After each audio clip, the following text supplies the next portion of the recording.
जय जगन्नाथ प्रिय दर्शक, नमस्कार। स्वागत करता हूं मैं आपको कल्पतरु एस्ट्रो में। आज हम लोग बात करेंगे मेष लग्न की कुंडली के बारे में।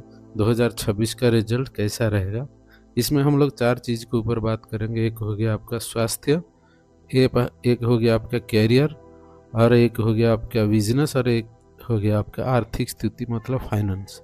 इसके ऊपर में सबसे पहले हम स्वास्थ्य के ऊपर अगर देखते हैं तो लग्न का मालिक अभी जो चल रहा है 1 तारीख 2026 जनवरी 1 तारीख में, तो लग्न के ऊपर में किसी ग्रह का प्रभाव नहीं दिख रहा है। तो लग्न सेफ है, मतलब एवरेज है, लेकिन लग्न सही स्थिति में है। एक तो भाग्य स्थान में बैठा है, पंचमेश के साथ है, और नवमेश जो गुरु है बृहस्पति, उसका दृष्टि भी यहाँ पर आ रहा है, और दो शुभ प्लैनेट शुक्र और बुध के साथ में है, और एक अग्नि तत्व प्लैनेट मंगल होकर अग्नि तत्व राशि में बैठा हुआ है।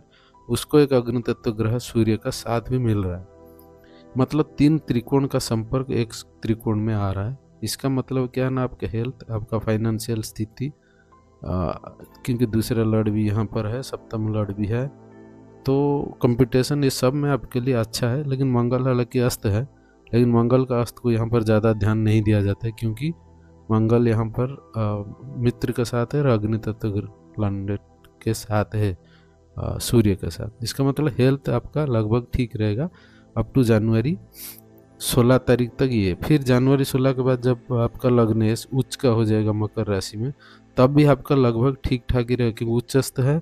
उच्चस्थ होकर यहाँ पर लग्न को देखेंगे तो आपके हेल्थ को सेफ रखेंगे, इसीलिए यहाँ से भी आपका ठीक है। फिर लेकिन जब फरवरी 23 से अप्रैल 2 तक कुंभ राशि में जाएंगे, यहाँ थोड़ा गड़बड़ है। मतलब अप्रैल 2 से फरवरी 23 से अप्रैल 2 तारीख तक यहाँ पर राहु के साथ मिलेगा। राहु इस लग्न के लिए ठीक ग्रह नहीं है, कारक ग्रह नहीं है, और ये मंगल के साथ मिलेगा, तो आपका कन्फ्यूजन, आपका इन्फेक्शन, आपका कुछ चीज़ के ऊपर प्रॉब्लम्स डालेगा। आपका बड़ा भाई को हेल्थ को लेके भी ठीक नहीं है, अगर है तो कोई, या बड़ा भाई या बहन, इसीलिए यहाँ पर आपका प्रॉब्लम्स दिख रहा है। फिर इससे आगे जब मई 11 से लेकर जून 21 तक, अप्रैल 2 से लेकर मई 11 तक मीन राशि में जाएंगे। अप्रैल 2 से लेकर मई 11 तक वहाँ शनिदेव का साथ मिलेगा, तो वहाँ पे भी ठीक नहीं है, क्योंकि यहाँ पर शनिदेव के साथ भी मंगल का रिलेशन अच्छा नहीं होता है। हालांकि ये मतलब कर्म स्थान का मालिक है, कर्म स्थान लगने से एक साथ रहेंगे तो मेहनत आदमी करेगा, और 12th हाउस को लेकर मेहनत होगा आपका बाहर में, तो हेल्थ के दृष्टिकोण से ठीक नहीं है। फिर जाके जब ये मेष राशि में मई 11 से प्रवेश कर जाएंगे, मेष राशि में, वहाँ पर वो अपना राशि का हो जाएंगे, तब क्या होगा, वो हेल्थ आपका फिर ये ठीक हो जाएगा। मई 11 से लेकर जून 2 तक, जून 21 तक, फिर जून 21 से लेके अगस्त 2 तक वहाँ यहाँ रहेंगे, तो यहाँ लगभग ठीक रहेगा, ज़्यादा प्रॉब्लम नहीं है। फिर तीसरे घर में वो मंगल कारक होते हैं, तो ये तीसरे घर में जब प्रवेश करेंगे अगस्त 2 से लेकर सितंबर 18 तक, यहाँ आपको तीसरा हाउस में कारक होते हैं, तो ये लगभग ठीक रहेगा, यहाँ से कोई इशू नहीं आएगा। लेकिन यहाँ से जब आपका सितंबर 18 से लेके नवंबर 12 तक कर्क राशि में वहाँ पर नीच हो जाएंगे, तो यहाँ प्रॉब्लम आएगा, फिर तबीयत हेल्थ आपका इशू दिखाएगा। फिर आपका पंचम स्थान में जब आएंगे, ये अग्नि तत्व प्लैनेटों के मित्र राशि का होकर पंचम स्थान में त्रिकोण में बैठेंगे, तब भी आपका हेल्थ इश्यूज नहीं रहेगा। मतलब सितंबर 11 से लेके नवंबर 12 तक, नवंबर 12 के बाद लेके ईयर एंड तक यहाँ पर लगभग ठीक ठाक ही रहेगा, ईयर एंड तक रहेगा, सिंह राशि में रहेंगे। तो यह था लगभग हेल्थ के बारे में जानकारी। यहाँ पर मतलब आपका कुंभ राशि में जब प्रवेश करेंगे, मीन राशि में, और यहाँ पर कर्क राशि में, ये 3 राशि में जब प्रवेश करेंगे तब यहाँ पर प्रॉब्लम होगा, नहीं तो आपका हेल्थ ठीक ठाक ही रहेगा ओवरऑल। आपका अगर आपका कैरियर के दृष्टिकोण से देखेंगे तो दसम स्थान का मालिक आपका द्वादश भाव में बैठे हुए शनिदेव, और यहाँ पर द्वादश भाव में जाने का अर्थ क्या है ना, आपको फॉरेन रिलेटेड जॉब, फॉरेन से लिंक, या बाहर से, घर से दूर से, इस चीज़ के ऊपर आपका कर्म रहेगा लगभग। मतलब आपको दूर यात्रा थोड़ा करना पड़ेगा कर्म के लिए, कर्म स्थान के लिए, या ये सब के हिसाब से रहेगा, लेकिन लगभग ठीक ठाक ही रहेगा। क्योंकि ज़्यादा परेशानी कर्म स्थान को लेके नहीं, को लगने से यहाँ पर लगभग साल भर में बली रहते हैं, तो लगने से ही आपका खुद करके देने वाला है। तो लेकिन लगने से भी यहाँ पर 10th लॉर्ड को या शनि देव को दशम अधिपति को एस्पेक्ट कर रहे हैं, इसीलिए आपका लगभग ठीक रहेगा। और दशम का कारक जो होता है ना बुध देव, वो अभी लग्नेश के साथ बैठा हुआ है, इसलिए कर्म स्थान को लेकर ज़्यादा परेशान नहीं है। अगर आपका आर्थिक स्थिति को देखेंगे तो आपका दूसरे का मालिक जो है अभी लग्नेश के साथ है, तो ठीक है। आगे जाके भी मकर में जाएंगे, कुंभ राशि में जाएंगे, ये फिर भी ठीक ठाक है शुक्र का। लेकिन शनि देव जो है 11th लॉर्ड, आर्थिक अर्थ का मालिक या फाइनेंस का मालिक होके द्वादश भाव में बैठे हुए हैं, तो मतलब आपका खर्चा को भी दिखा रहा है और आपका इनकम इन्वेस्टमेंट को भी दिखा रहा है। इधर आप इन्वेस्टमेंट करो या तो फिर आपका ये खर्च हो जाएगा, इसीलिए आप इन्वेस्टमेंट करोगे तो ठीक ठाक रहेगा, नहीं तो लगभग आपका फाइनेंशियल स्थिति भी ठीक ही है, इतना कुछ परेशानी नहीं है फाइनेंस को लेके। क्योंकि गुरु जो है एक धन कारक ग्रह होके वो लग्नेश को दृष्टि कर रहे हैं और 11वां भाव को दृष्टि कर रहे हैं, इसीलिए आपको सप्तम स्थान को भी दृष्टि कर रहे हैं, तो आपका फाइनेंस दृष्टिकोण से ठीक ठाक है।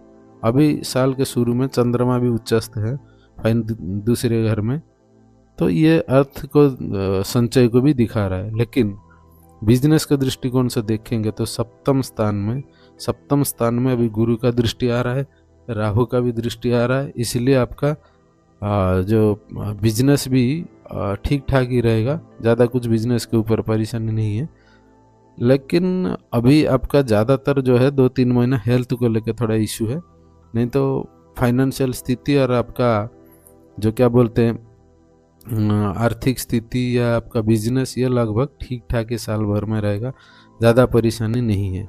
और एक चीज़ देखिए, अगर आपका कैरियर को देखेंगे तो राहु यहाँ पर नवंबर में जब यहाँ आ जाएंगे मकर राशि में, तो मकर राशि का या आपका दशमेश जो है वो द्वादश भाव में जाएंगे। इसका मतलब राहु का जो रिलेशन है वो तीसरा और 11th का रिलेशन शनि और राहु के बीच में बनेगा।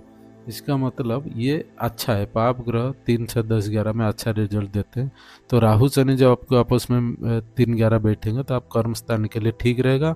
और गुरुदेव का जून में कर्क राशि में उच्चस्थ होकर भाग्यश होके और 12th लॉर्ड होके उच्चस्थ हो जाएंगे और 12th भाव को भी प्रभावित करेंगे और आपका 10th लॉर्ड को भी प्रभावित करेंगे और 10th में राहु आ जाएंगे।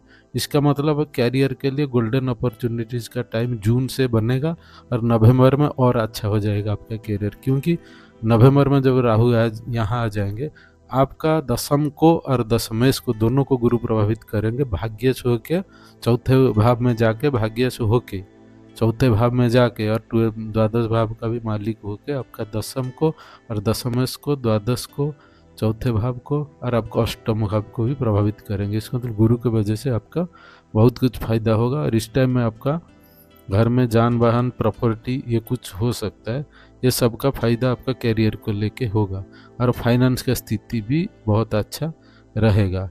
और आपका हेल्थ को लेके थोड़ा जो कुछ कंसर्न है, नहीं तो और कैरियर में कोई इश्यू नहीं है।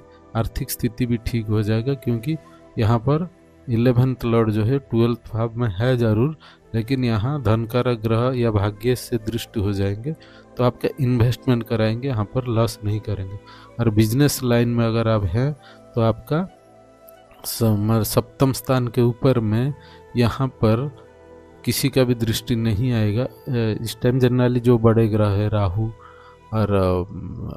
केतु शनि गुरु का भी नहीं आ रहा है, शनिदेव का भी नहीं आ रहा है, राहु भी यहाँ आ जाएंगे नहीं आएंगे, तो इसका मतलब आपका बिजनेस स्थान भी लगभग नॉर्मल ही रहेगा। लेकिन आपका जॉब सेक्टर में है तो आपका बहुत बढ़िया अच्छा परिणाम देगा, बिजनेस भी ठीक ठाक ही रहेगा, ऐसा कुछ इशू नहीं आएगा। ये साल आप के लिए कर्म स्थान के लिए लगभग ठीक ठाक है, अच्छा रहेगा। अगर इस तरीके का विश्लेषण आपका अच्छा लगता है तो चैनल को लाइक, सब्सक्राइब और शेयर करें और कमेंट दें आगे किस तरीके का विश्लेषण चाहते हैं। रहता हूँ, जय जगन्नाथ।